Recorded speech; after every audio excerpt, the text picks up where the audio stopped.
नमस्ते viewers, welcome to fun with physics channel. Today आज हम आपके सामने एक नई जानकारी लेकर आए। ये नई जानकारी कुछ अलग नहीं है, पहले से ज्ञात जानकारी में एक ऐड किया जा रहा है।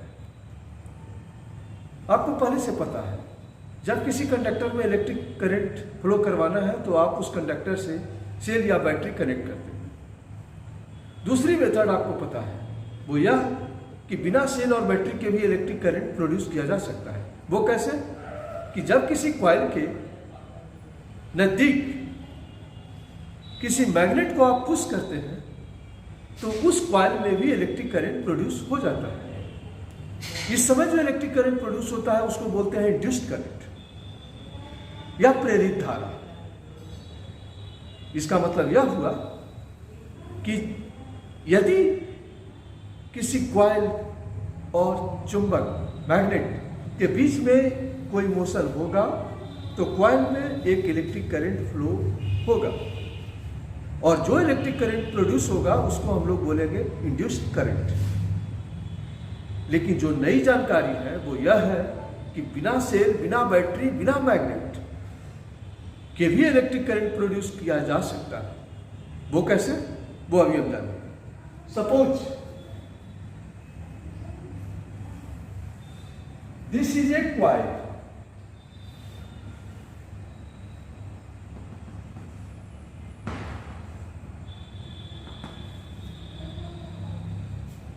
Is connected with a galvanometer. आपको दिखाई दे रहा होगा। इस कॉइल में कोई करंट फ्लो नहीं कर रहा है, लेकिन इसी के नियर यदि हम कोई दूसरा कॉइल बनाते हैं, लाते हैं और जिसका कनेक्शन एक सेल से रहता है, तो हम क्या देखते हैं? इस कॉइल में करंट फ्लो कर रहा होता है और जब इस सर्किट को पुश किया जाता है इस कॉइल की ओर तो इसमें भी इलेक्ट्रिक करंट फ्लो होना शुरू हो जाता है। इसका मतलब यह हुआ कि current carrying coil when moving towards a coil, electric current can be generated in this coil. तो आज हमने नई जानकारी सीखी कि जब किसी करंट कैरिंग कॉइल को हम किसी दूसरे कॉइल के नजदीक लाएंगे तो इस कॉइल में भी करंट इंड्यूस होगा और यहां भी इंड्यूस करंट ही कहा जाएगा। तो जिस कॉइल के साथ सेल जोड़ा होगा, कनेक्ट होगा, उस कॉइल को हम बोलते हैं प्राइमरी कॉइल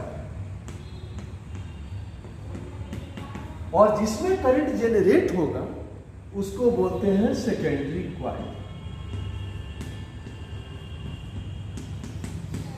तो आपने सीख लिया कि without battery, without cell, without magnet भी करंट प्रोड्यूस किया जा सकता है। वो कैसे?